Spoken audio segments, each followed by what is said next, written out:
What's up? What's up? What's up? Welcome to the All Around. I'm your gracious host, Dr. Anthony. Please tune in on Mondays at 6 p.m. for your entertainment purposes. We will hit current topics, old topics, and everything else in between. Be there or be square. Deuces, my loves.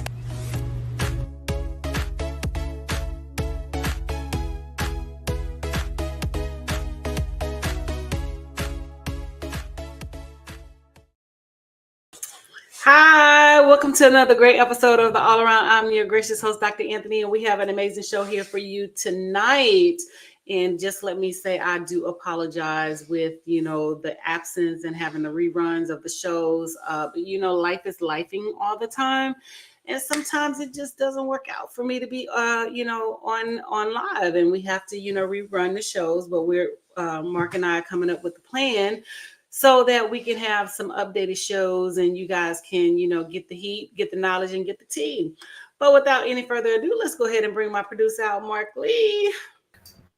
How you doing, beautiful lady? Looking lovely as always and everything. I know you had a lot. Well, I'm trying to get my lighting together, so it's No acting problem. a little funky over here. No, you're doing well and everything like that. I don't know how the weather is where you are, but I know we're dealing with this storm weather, and there's definitely some serious rains that are coming here. I think this is Helene and all along those lines and everything like that. I don't know how you feel about it, but I sometimes wonder, and this is just me being a little bit sarcastic, so I'm gonna throw it out there, and you can tell me what you think. But as far as I know, there has never been a hurricane. Tawana, and there might have been a Hurricane Mark way back when, but I'm thinking about the people like Katrina and Helene and even Bertha and everything, and how they feel when something as rough as a hurricane is what is named after them, and all along those lines. So I don't know if you had any thoughts around this, because like I said, if there was a Hurricane Mark, it was a long time ago, and I've never heard of a Hurricane Tawana, even though we do know that you have a very volatile personality sometimes in a wonderful way and everything. So it could be a Honestly, hurricane. there has never been a hurricane.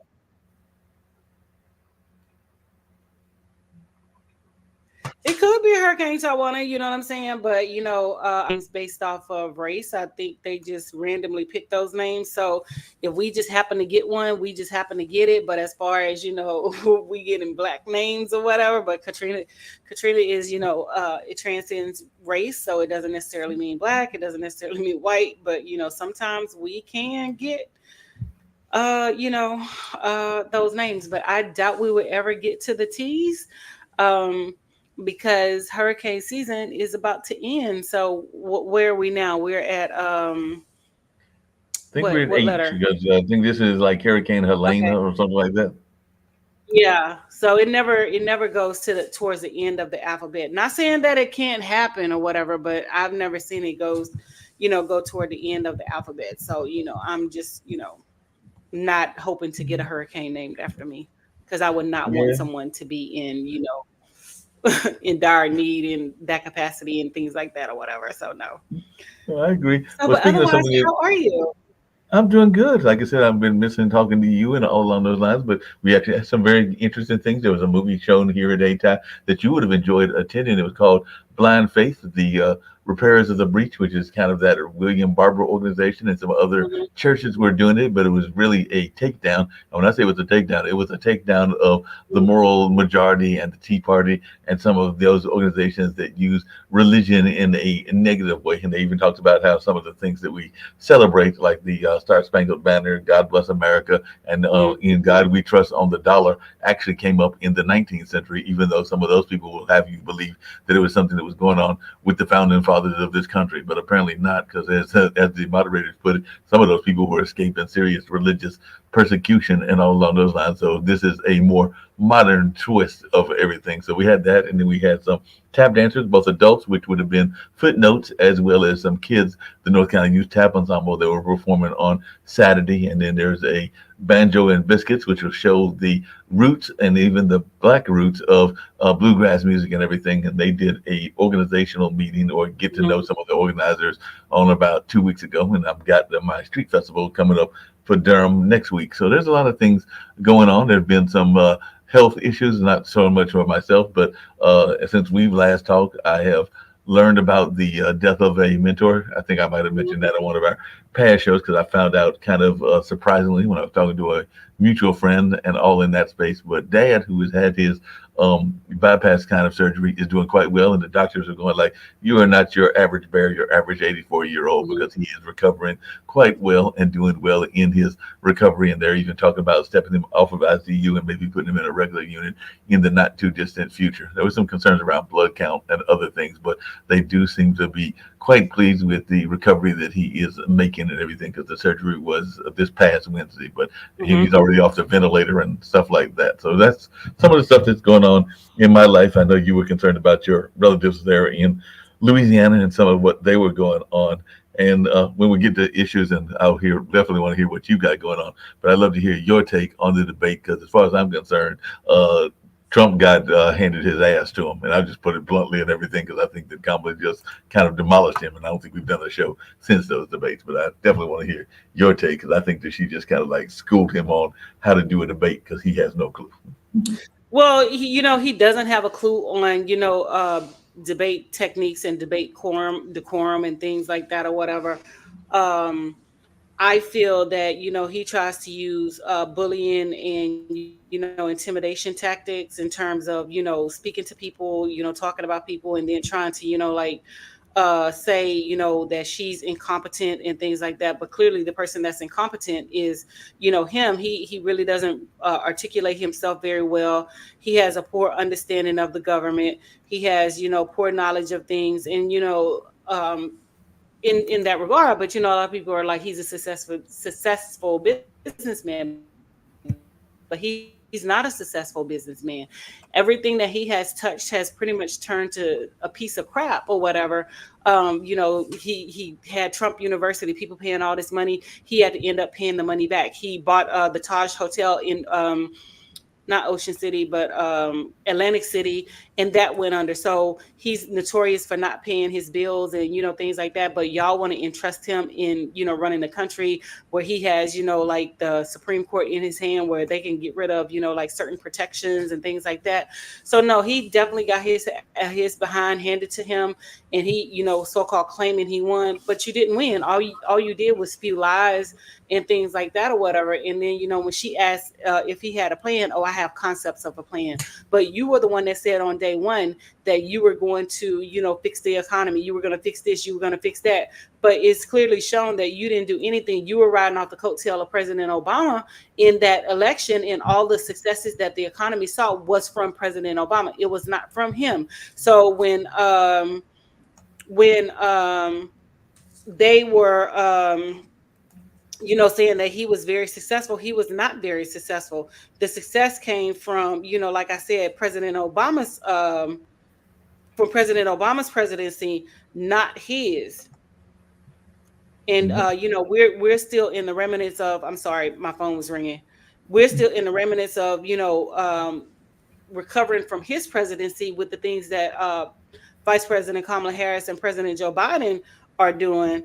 And so, he's trying to say that, all of the inflation and stuff was a result of them. No, it was the result of him, because people fail to realize is that these Republican governors were sending migrant workers who were working the fields, who were, harvesting, you know, uh, food and produce, who were doing the construction.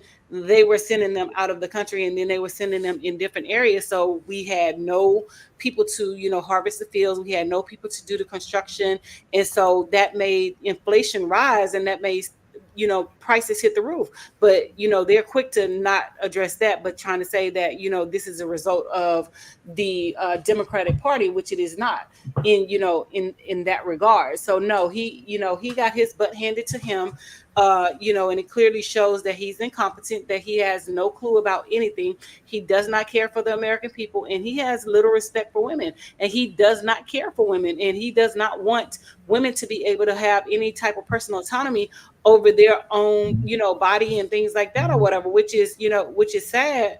Um, because I don't want anybody who is not experiencing anything that I'm experiencing to make decisions about me and my health and things like that or whatever.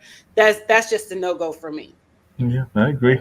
Hey, just really quickly along those same lines, there was another quote unquote attempt on Trump and everything. But I was just reading an article, and apparently the Secret Service acting director Ron Rowe said at a news conference, I guess it was Mhm. last week and everything that, or earlier today, it could have been last week because they got this press release wrong and everything, but saying that they were several hundred of yards ahead of Trump on Sunday when he spotted a gun barrel poking out from the tree line near the sixth green. And apparently, this guy that was the gunman had been laying down in the weeds waiting to fire off a shot, which he never fired off a shot and everything. But don't they supposed to have people walking the grounds if it's somebody like that and everything? So how do you miss somebody laying in the ground for 12 hours? And seems to me that that's a bad plan on Mr. Roos's plan as well, the person that apparently tried this thing. But I'm going like, you going to lay down in the ground for 12 hours, almost a half a day, and nobody's going to notice you? I think there's supposed to be some sort of security in some of these places, including a private golf course, but I've never owned a private golf course. Or I don't. Well, I think I've been on one maybe in my life or twice, but not a lot and everything. But my understanding is there's supposed to be security there, so I don't get it. But the thing is, it's also coincidental. Every time his poll numbers dip, he gets another assassination attempt on his life. You know what I'm saying? So honestly, I think it's all fake and they're staging it because, like you said, there is no possible way that somebody's going to be out there for 12 hours just laying in the bushes and things like that or whatever, and you not know that that person is there. And so, do you have X-ray vision where you can see a distance that from where you were to where the gunman was, that you can see the barrel of the gun poking out of a bush? You know what I'm saying? So to me, it's just too coincidental, and it just doesn't make sense or whatever. So like I said, I think it's him trying to stay relevant and trying to make people feel sorry for him and trying to make people want him as the next president. But I just don't think it's going to pan out, and he is going to lose in November because we the people are going to send a strong message that we don't need him and his services or whatever. But like I said, they are supposed to canvass the grounds. They're supposed to do all this stuff hours in advance, but you allow a private person to get on the grounds, have a gun, he's pointing it at Trump, and things like that or whatever. Then y'all allow the person to get in the car, drive down the interstate, leave, and things like that or whatever. So to me, it just doesn't make sense. And even with the Mhm. one that they said shot his ear, you have no scar marks. You know what I'm Right. saying? If your ear was actually shot, you should be missing the top portion of your ear. Like, where is it, dude? You have no cosmetic surgery done. You have none of that done. When Mike Tyson bit old boy ear, he still has, remnants of that bite or whatever. And we can see from the incident that happened that took place with Trump. None of this is none of the things that they're saying is making sense. He doesn't have any scar marks, no scar tissue. And then I mean, just honestly speaking, if you got hit in the ear with the AR-15 semi-automatic rifle, those bullets are about this long or Mhm. whatever. You mean to tell me that half of your head is not missing? You know what I'm saying? And your ear is still intact. So, it just doesn't make sense or whatever. Mhm. And, like I said, I honestly believe that it's a scare tactic to try to get people to vote for him. But guess what, sir? We're not voting for you. Well, that We're voted gonna for send him and your ass everything. packing and send you to jail. Yeah, and all that thing about, like, I think Kamala said that he got his rejection letter and everything like that. I forgot the exact quote, but it was several million. It was really a play on The Apprentice, which was his show and everything, basically saying that we fired him and we're probably getting ready to Hmm. fire him again, once again, and everything. But I don't know. I was going to ask you about this because I don't think that they ever caught the person, even though I understand that they They are caught him. real. They did catch him, so Hmm. they finally caught that person in Kentucky. So I couldn't figure that out either. You know, I do remember that incident a long time ago when the guy was caught in the mountains of North Carolina and everything, but they took a long time to catch him and everything. So Hmm. sometimes these folks getting away for long periods of time is surprising, and we even know that there have been incidences where people have Hmm. been caught like decades later and everything. But yeah, I sometimes wonder about as to how effective our law enforcement is doing, because I'm glad that they caught him, but that took them a while to finally catch up with that particular gentleman as well. Well, and the other thing about it is, he wasn't black because his face is not plastered all over the media. And again, like I said, it just is all so coincidental that all of this is happening now, and things like that or whatever. Oh, he had a gun. They spotted the gun. No shots were fired, and things like that or whatever. And then even with the first one, how it just like magically disappeared off the TV with the with the news and stuff like that or whatever, because whenever we have like mass shootings and attacks and bombings and things, this stuff is matriculated through the media 24/7, consistently around the clock for days, weeks, months, and things like that or whatever. This is not happening with Trump. So I know that it doesn't feel right, and I know that it's not right or whatever. So I just feel in my heart of hearts that all of this is staged, and trying to get him into the presidency, trying to save his ass. But no, sir, we're sending you to jail. Yeah, that makes a lot of sense, and that's definitely something worth talking about. And all along those lines, what do you say to those folks that? Because one of the criticisms I've been hearing lately, and some people get upset, but the woman does have a variety of backgrounds and everything. But one of the things that people keep trying to pick on is this notion that Kamala doesn't sound the way that she used to, and that she's changed her accents and all of this, which I think is another form of BS and everything. But I just wanted your take, because you do hear a lot of people that are always wanting to tease her. I think it may be even in one of the Black Caucus appearances, they were talking about like these kind of accents and everything. But as one that has done media, I do know that sometimes, depending on the excitement of what you're talking about and what's going on, people can sometimes have changes in their voice inflections and all along those lines. But I just wanted your take on this notion, because they're talking about her quote unquote new accent and everything, and they Well, brought it up even though on the the thing Congressional about it Black is she Caucus. doesn't have a new Uh, accent. You know what I'm but saying? She sounds completely the same. Just like when I go home to Louisiana, my Louisiana accent is so prevalent and things like that when I come back. So you would know that I have gone home to Louisiana, because I sound like, I have been in the South and things like right, that or whatever. I don't sound like I'm from here, but you can tell my accent when I go home and come back, when I have spent significant time. And to be honest with you, I think they're just reaching, and depending on the microphone and the system or whatever, your voice will fluctuate. You will right, sound different, and depending on if you're a nasal, because I know some of the times when I'm on here, I've apologized because I'm nasal, I'm congested, and I don't sound the same. So to be honest with you, I think they're just reaching and things like that or whatever. And the thing about it is, what accent? She's never really spoken with an accent. She has always right. spoken clear, direct English when she has articulated herself. So there was no accent, and she was never raised in her mother's home country. She was never Right. raised in her father's home country. So therefore, there's no accent. She speaks with an American accent,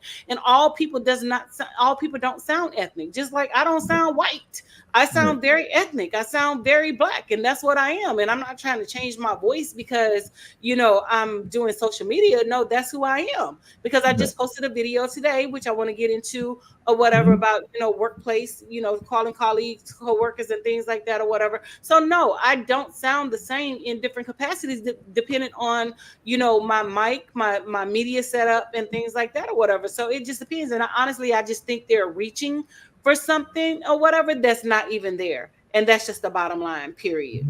No, I agree with you. They're reaching. Speaking of reaching, and then I know you got some things you want to get off your shoulders and mind as well. But there is a basketball player that apparently, even though he was part of the iconic institution and everything, is wondering how can you not miss me and everything. So as when he was failed to be recognized at Madison Square Garden, and he sounded off in that, because we're talking about Patrick Ewing. He said everybody in this building should know who the hell I am, and I kind of agree with him on that, because the New York Knicks, once among the top most storied franchises in NBA history, lost their prominence after failing to advance past the second round for nearly 2 decades. But definitely he went by there, and apparently got a run in recently and all in that space, even after having retired from the league as the Knicks all-time leading scorer and being a coach for or an assistant for a number of franchises, but apparently including the coach at Georgetown and everything. But apparently the folks there in Madison Square Garden couldn't figure out who this big man that's about 7 feet tall is and everything. But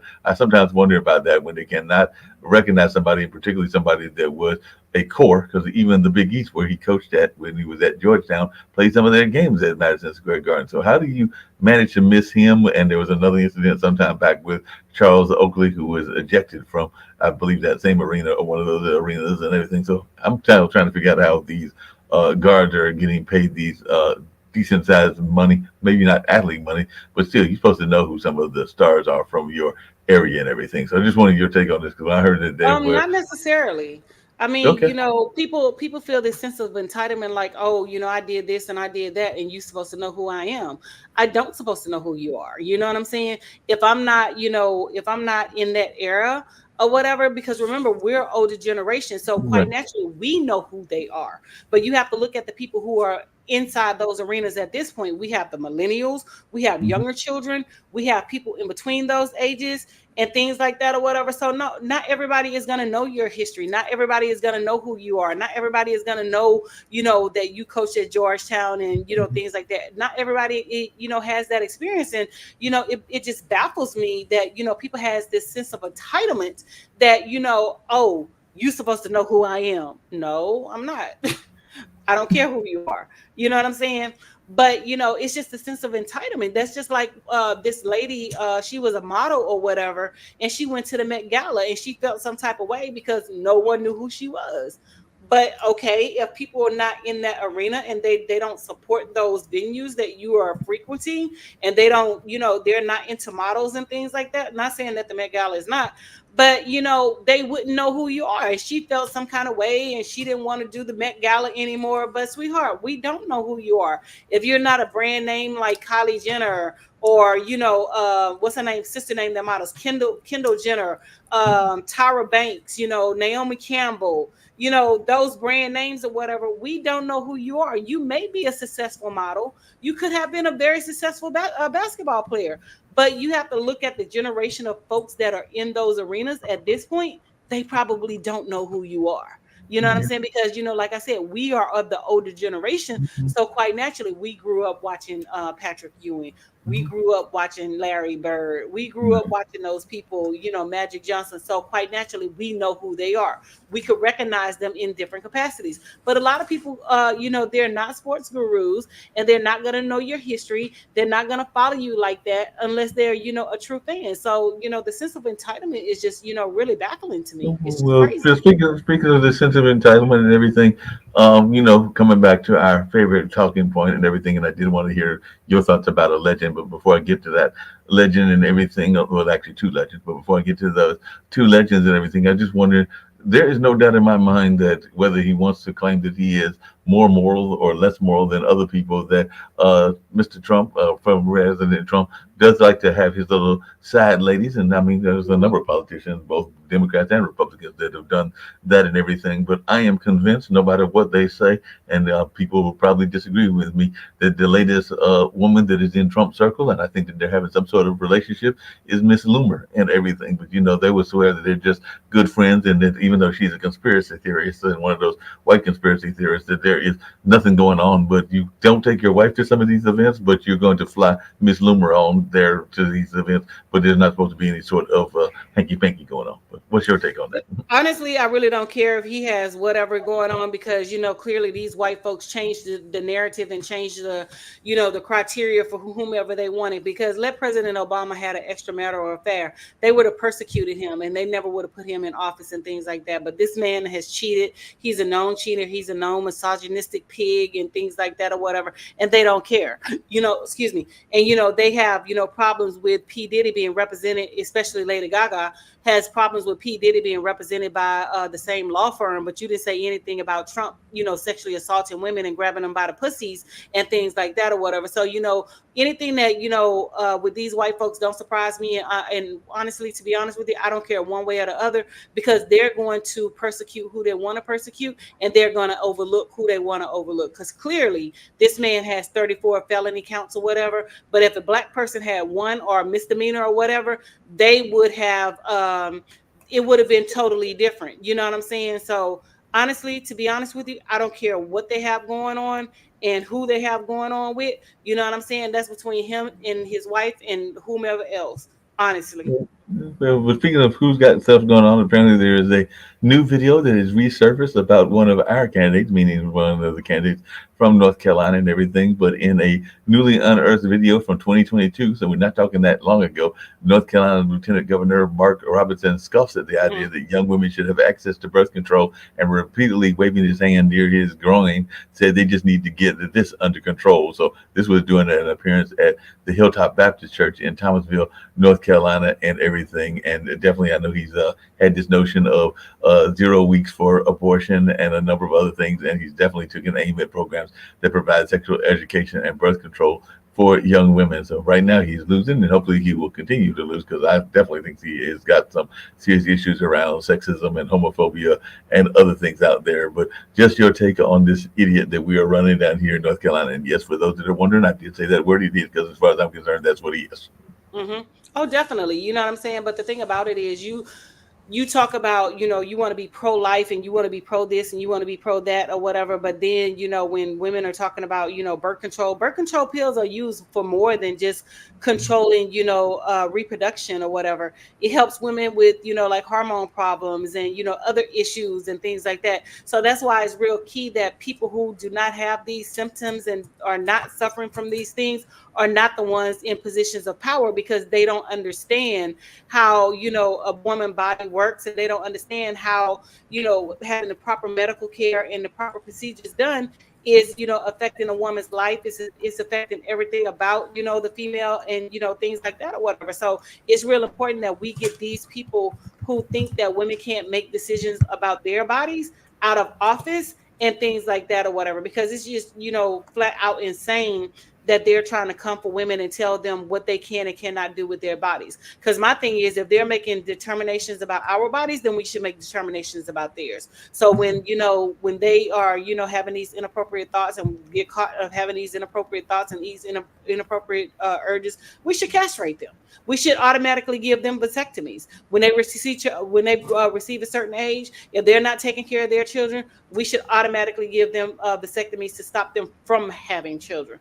But I bet that the conversations in the paradigm of everything would shift in if, we get on the bandwagon and say that we need to make decisions regarding men reproductive, you know, uh, body parts and private body parts and things like that or whatever. Then, everybody will try to come to the table. Oh, well, you're not a man, you can't make that decision. Well, hell, you ain't no goddamn woman, so you shouldn't be making a decision about a woman and what she has going on, period.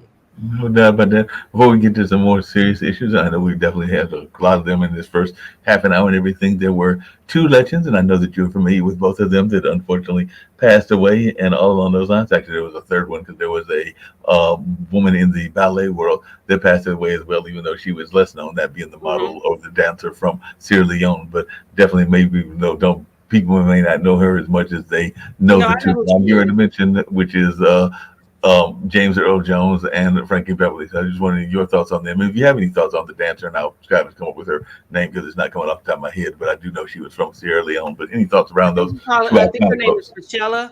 She was adopted by a white woman or whatever, when she went over into Africa and things like that or whatever. And the sad part about it is her adoptive mother passed away 2 days after she did. But Well, people have to be careful on those balconies or whatever, because she fell to her death, untimely death, based off of an accident. So I do feel bad for her and things like that, and I feel bad for her family. But people just got to be careful with doing these extreme pictures and extreme sports and things like that or whatever. So my thing is, to each his own. If you want that adrenaline rush and you want that, you have to suffer the consequences. And I hate that happened to her or whatever. But it was just tragic, and it was unfortunate that she was out there and fell to her death over I think trying to take pictures and things like that. As far as James Earl Jones is concerned, and Frankie Beverly, we have to understand that we are living in tumultuous times, and these people, we had them when we grew up. So we're now becoming the senior citizens. So well, we're pre-senior citizens, and we're about to become the senior citizens. And our older generation, I thank God for letting us have them as long as we had them or whatever. But they're dying off, and we have to prepare ourselves for that or whatever. And I just thank God that we were blessed to keep them for, 94 years and 77 to 80 years. And, we were blessed with their, artistry and the things that they brought to, the cinema and cinematic, talents and things like that or whatever. But our older generation is getting older, and we have to realize that, and we have to respect that. And that's just the bottom line, even with our parents and, family members or whatever. They're not going to be around forever. They're going to expire. I tell my son that all the time, which is, my nephew or whatever, but I call him my son because I raised him, that I put things in place to make sure that he's going to be okay, because I'm not going to be here all the time. I'm not going to be here forever. And you got to be able to handle your business, as a man, and things like that or whatever. So just teaching and preparing them or whatever, because that, death is inevitable. That's something that we can't fight and things like that. Is it unfortunate? Yes. Do the human side of us, have questions about, when people die? Yes. But the spiritual side understands that, there's a time that, your sun rises, and then there's a time when your sun sets. And unfortunately, our elders, their sun is setting, and they're going into, transition into, the elderly state and things like that or whatever, and they're passing on and going to the next life, and No doubt about that. we're No doubt taking up about that. the ranks. Yeah. No doubt about that. There were two things that you said really touched home in the one, and one I got to mention another one because we lost, I believe it was yesterday, another legend. His brother was definitely more known than he, and his sister, but Tito Jackson has also joined that ranks of the ancestors and all along those lines. I actually had the pleasure of seeing him perform here, meaning the Hayti Heritage Center, about 6 years ago, because it would have been about 2018 or something. It was part of our Bull Durham Blues Festival, so it was before the pandemic, and ironically, he was performing with the BB King Band and all along those lines, because this was after BB had passed and everything. But definitely, it was good to see him, and he definitely gave a great show and everything. But what was resonating with what you said is that I told you that Dad had his surgery, and it definitely has gone well in the recovery and everything. But they get a get together, he and his lady love, at her house and everything on Sunday that I went to. And one of the things that Dad said, because we all spoke about, him going into surgery and wanting him to recover as quickly as he could and everything. But he said something similar to what you just said, which is that we know that we are all here for a finite time and all along those lines. So while he was going in with a positive attitude and is definitely doing well, as I've said several times on this show and other shows, he also looked at me, and he also looked, I believe, more at his grandkids, my nephews, and basically was not admonishing them, but telling them that if they had things that there were things that he knew that they wanted to do, and that we were going to do those things, that we needed to work on getting them done now versus trying to procrastinate on them, because nobody knows how much longer we're going to be here on this planet. It's kind of his notion that if you're going to do some of these projects that we want to work on together, let's not just talk about it, but let's do it, because we don't know how long we've got here on this planet. Oh no, and that's one of the things that I tell my mom, because anytime I give her something nice, she's like, "Oh, I'm gonna save it." I'm like, "No, use it." You know what I'm saying? Don't save anything, because life is not promised. We don't know how long we're going to be here. I could expire tomorrow. You could expire tomorrow, and other people are going to be using your stuff, whereas you saved it, and things like that or whatever. So although we do prepare for the future, but we have to live for the here and now. And again, you mentioned Tito Jackson or whatever. Again, these are our older generation. He was 77 when he passed away, and remember, we grew up with these people. We grew up as children knowing who they are and things like that or whatever. So now we are the pre-senior citizens going into senior citizens. So we are the new generation and the next generation of the elderly, and our elderly folks are passing on to the next life, and we have to step up and we have to take over. Are we prepared? You're never really prepared for death or whatever, but at the same time, you still have to prepare. You know what I'm saying? So it's hurtful, but it's a reality. It's something that we can never evade. Yep, that's very much true. You said there were some other things that you wanted to get to, and there might be some things like gun control and things that I'll hit as well. But I didn't want to, it's your show. You want to be No, dominated. no, no, you're good. You always ask me great questions, and I always have great responses. So today we had a professional development day. That's why I'm dressed like this. I'm not really in a professional state, but I'm dressed, dressed down and dressed for the occasion or whatever.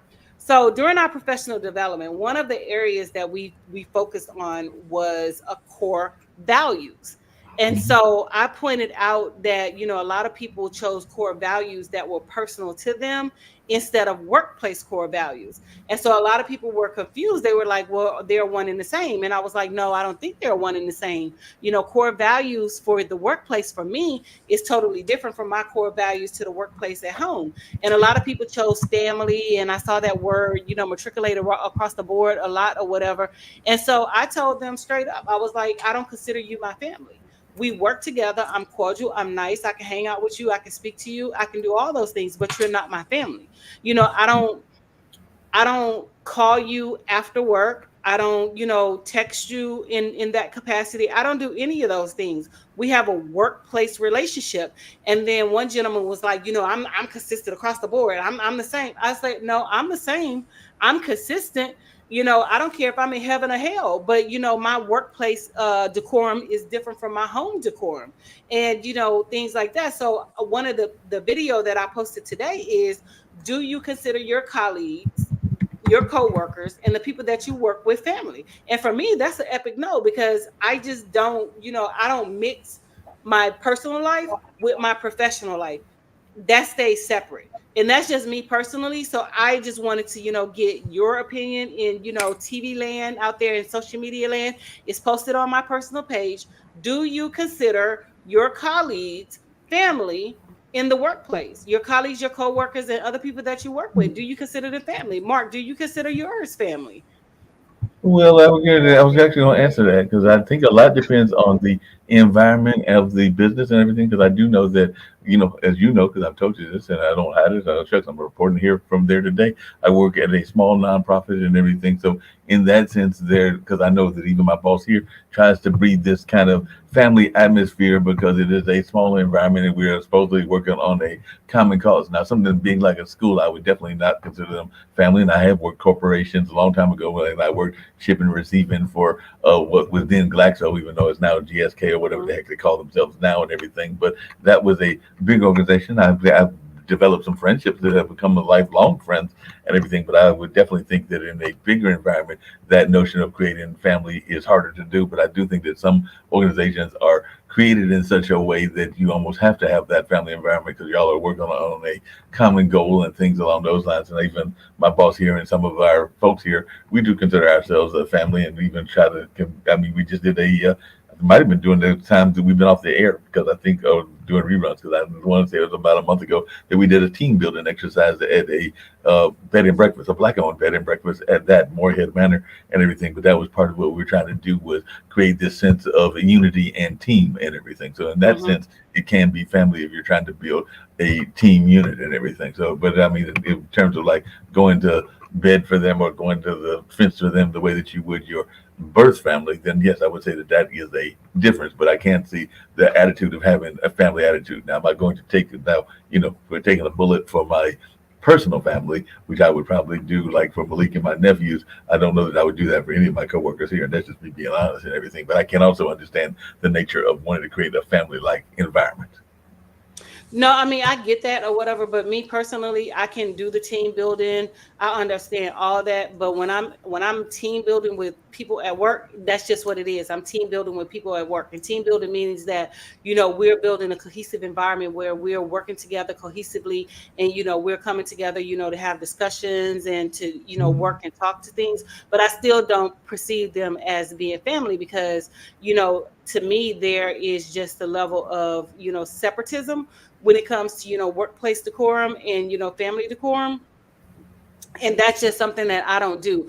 I don't cross the boundary lines when it comes to my personal life and to my professional life, because I have known that people go back and they try to use things against you in your professional life that they find out about you in your personal life. So my personal life stays separate. Even my social media, I give you a part of me on social media. I give you my social media life, but you don't know my personal private life. So my No, social media character, but you don't know any other part of me. no, And like no. I was telling the people at work, there's levels to all of us or Mhm. whatever. I'm consistent. I don't change, but at the same time, I'm not giving you a firsthand look into me personally. because you don't get that at the professional job. You No, get but the on the professional me, and that's it. no, and there's definitely a lot of code switching that goes on in a number Hmm. of jobs and everything like that. But the flip side of what you're saying, and I can agree with you on that because I got myself in some trouble way back when on a certain radio station that I was part of and everything was,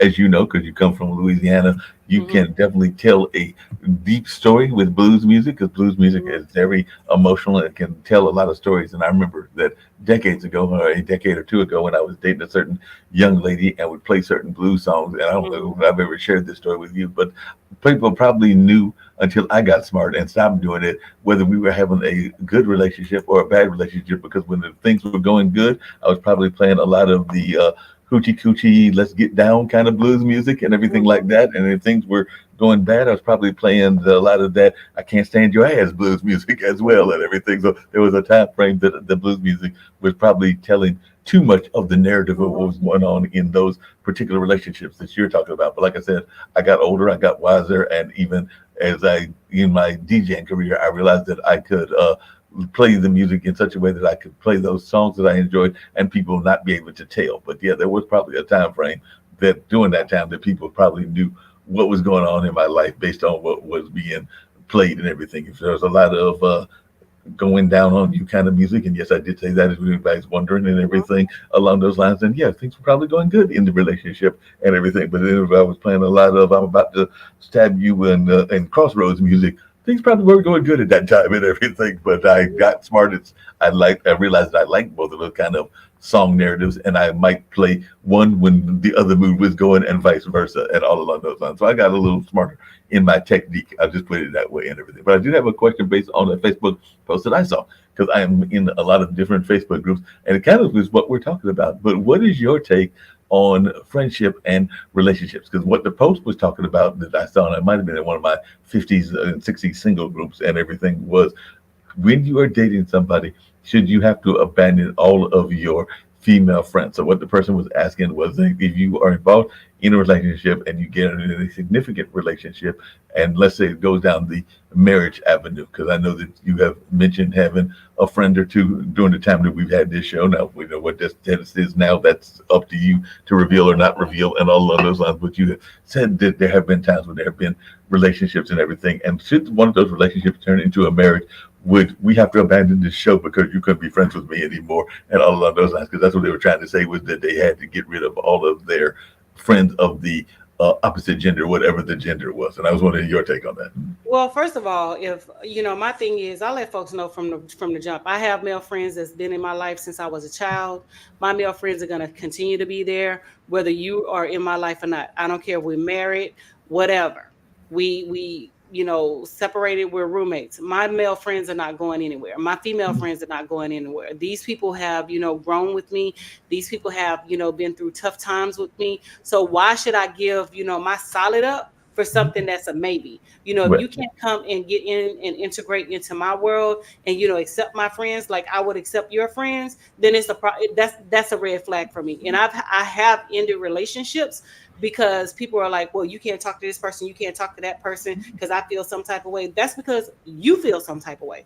It has nothing to do with me and my friends. My friends have never disrespected me. My friends have never crossed those boundary lines. My friends have never done any of those things. So, for you to come into my life and say that I have to give up my friends to have you, no, you'll be gone before they'll be gone. So I don't even entertain conversations like that or whatever. So for a person who's insecure and things like that or whatever, I'm not the person for you because my friends ain't going nowhere. You know what I'm saying? I'm still gonna be friends. I'm still gonna communicate with them. I'm still gonna talk to them on the phone like I normally do. I'm still gonna hang out with them if they want to come over and we watch movies. I'm still going to do that, but I'm not gonna disrespect you. But at the end of the day, if you can't respect my relationships with my friends and people that were in my life prior to you, then you and I are not an item. We can't be together because my thing is I'm a grown ass goddamn woman. No, You're a grown ass man. hey, a And we lot don't of have time for games and BS or whatever, because if a person is going to cheat, they're going to do it regardless. If it's a friendship there, or if it's a friendship not there, and 9 times out of 10, you're not cheating with your friends anyway. You're cheating with somebody else. So again, for me, if a person, tells me that I can't have my friends who I've been friends with since day one or whatever, that sends red flags to me, and that means that I don't need you in my life and I don't want you in my life, and I'm not doing no negotiables and things like that. It is what it is. Period. No, Is I either you hear accept no, it or you don't. no, I hear what you're saying, but the two things that I'd be curious to hear your thoughts around this and everything.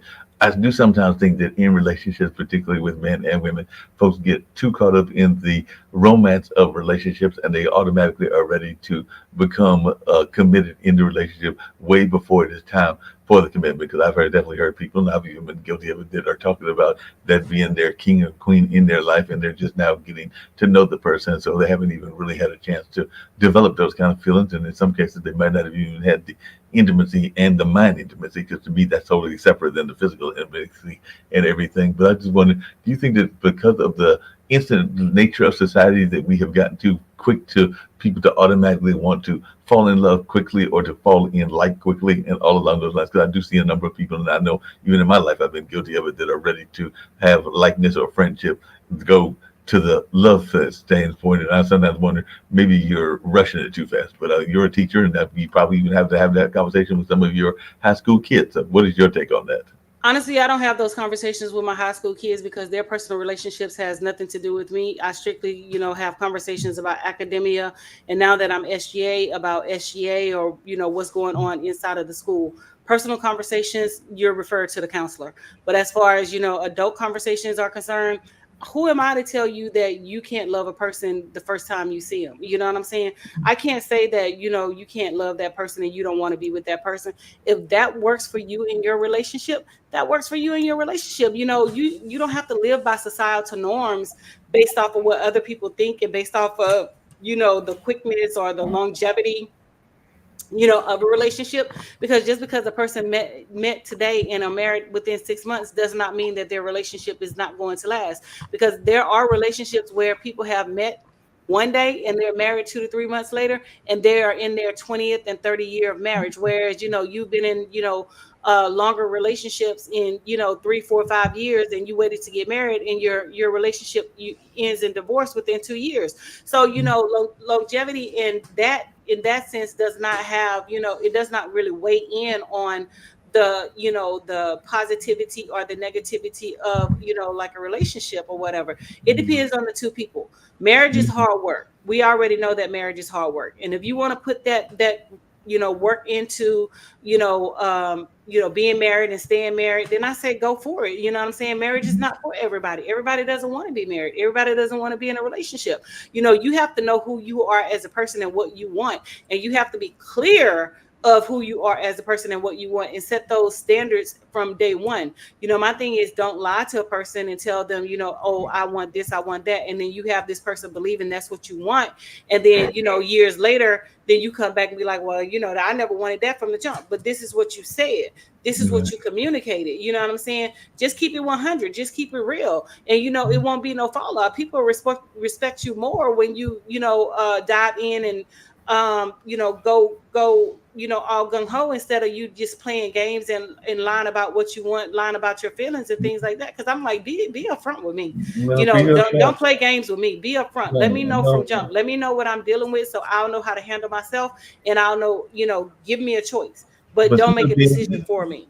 yeah, but see Yes. the being up front and all along those lines. Because I've actually run into this at least once or twice. That's not something I regularly run into, because I don't usually go for the bad girl type and all along those lines. But I was just wondering. But I do have some friends that have gone for the bad guy type and everything among my lady friends and everything.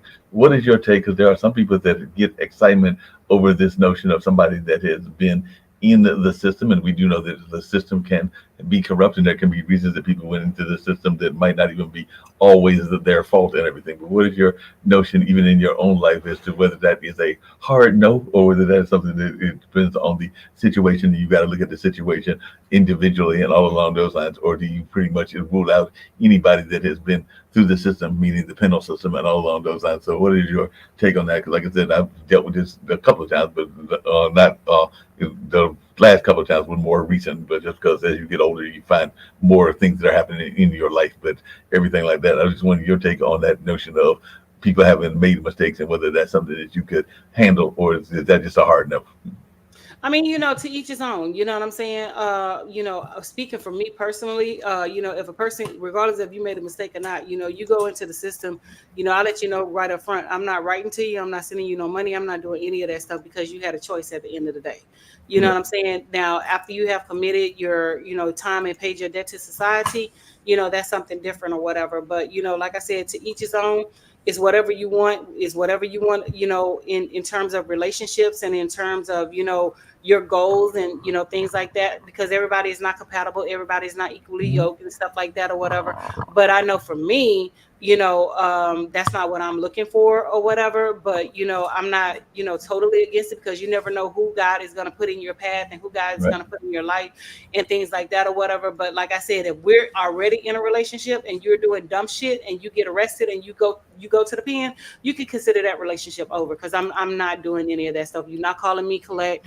You're not, I'm not putting money on your books. I'm not doing any of that stuff, because you had a choice to be an adult and to make adult decisions without doing anything illegally. And like I No, said, we meet, if we have met, and this is something that's in your past and you're upfront about it and things like that, give me the option to say, yeah, I want to continue with this, or no, I don't want to continue with this or whatever, you know what I'm saying? But like I said, some people, like the bad guy type or whatever. They like that persona. They like, guys who have been incarcerated and things like that or whatever. But that's just not who I am, and that's just not, what I want or whatever. But again, when you're going through life, you change, you grow up, and then your wants and your needs and your standards change. And I think that's just where I am. My wants, my needs, and standards has changed or whatever. So that's not something that I want to deal with, and that's not something that I want to be around or whatever. But like I no, said, to each his own.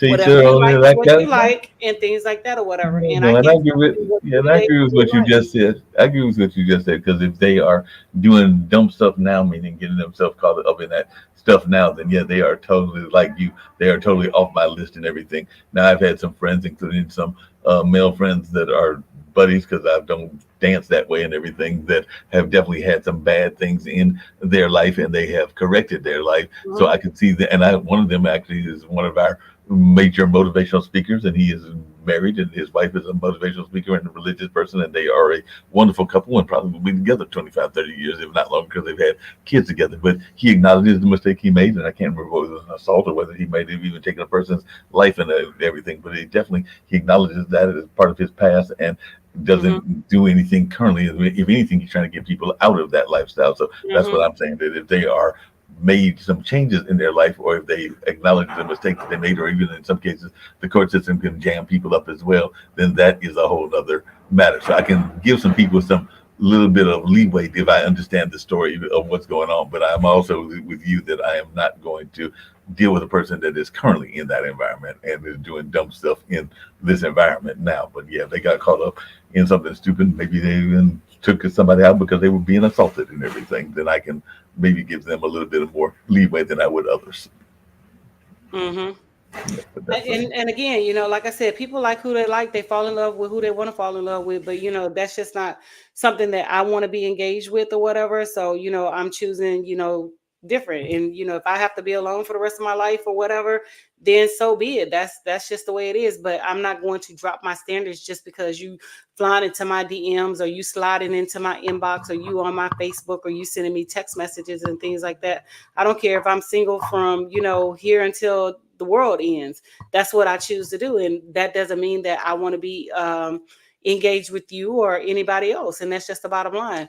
But again, like I said, my social media persona is my social media persona. So you cannot say that what I post on my page on a daily basis has any direct link to me.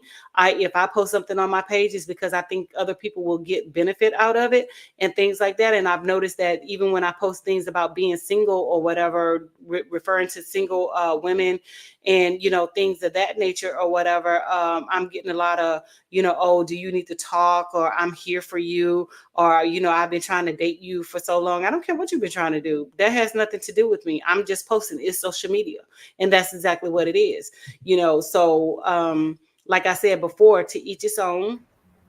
And whatever you decide to do is what you decide to do, because your likes and your tastes are not mine. My standards may be, well, I know my standards are different from what you want and things like that or whatever, and they're not going to be reflective of you. Yeah, that makes sense. The last thing I was going to get to, just really Mhm. quickly, what is your take on, because everybody's excited because I guess Caitlin broke these records, and unfortunately Angel got hurt, and I don't think Angel's team is going to make the playoffs, even though they may get a better pick next time, and maybe even have a stronger chance of making it. But I do think that the team, the Fever, the team that Caitlin is part of, will make it, but I don't think that they'll go personally far in the playoffs, even if they make it.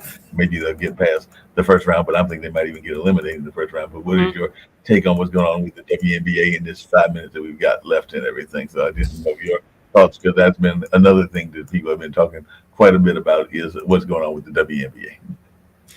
Well, I mean, people are going to be people, regardless if it's Angel Reese and Caitlin Clark is going to be the next two and things like that or whatever. So, quite naturally, Caitlin Clark is a good athlete and things like that. I'm not a fan of hers or whatever, but like I said, she was thrust into the spotlight, after Angel Reese did this and did the Tony Yayo and things like that or whatever. And they were saying that she made basketball popular, the WNBA. But I've been going to the WNBA games long before Caitlin Clark became a drafted by a WNBA team or whatever. So if she makes it to, rookie of the year, more power to her. I hate my girl got injured and she's out of the running and things like that or whatever, but she'll come back stronger. She proved her point. She proved that she's a great player and that she can handle her business and things like that or whatever. So it's nothing left to be said. Yep, I agree with you on that and everything. I don't know if there's anything else you want to cover in the 4 minutes that we've got, but we've had another successful show talking about all kinds of fun things, and we're getting ready to have Maxine and her show, which deals with business and everything, coming up at the 7 o'clock hour. But as always, it's great seeing you and everything. I'm getting back to the Santa Claus mode, but the next time you see me, this will be cut again, because it is about time for the barber to see me on Wednesday, because I try to see him at least once a month, if not more, and everything. But I've already made the appointment, and I've got, like I said, that street festival, so don't want to be out there on the street festival thinking like everybody thinks I'm Saint Nick. So it will be a little bit on the trimmed down side and all along those lines. But as always, I love that smile and those glasses of yours. It's been a fun conversation. Thank you so much. Yeah, I don't really have anything else that we need to go into or whatever, but we can end, here because I do have contractors in the house, so that I need to go down and have conversations with him, and that's a whole nother story for a whole nother day or whatever. So, yeah, so we can just end it, and the clock on the wall says that's all. We only have like 3 minutes anyway, so I look forward to talking to you and having more conversations on next week, and more topics and things like that or whatever. So. Deuces, my loves. Sounds good. Yes.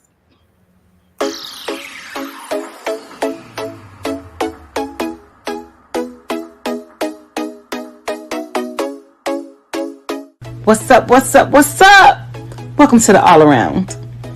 I'm your gracious host, Dr. Anthony. Please tune in on Mondays at 6 p.m. for your entertainment purposes. We will hit current topics, old topics, and everything else in between. Be there or be square. Deuces, my loves.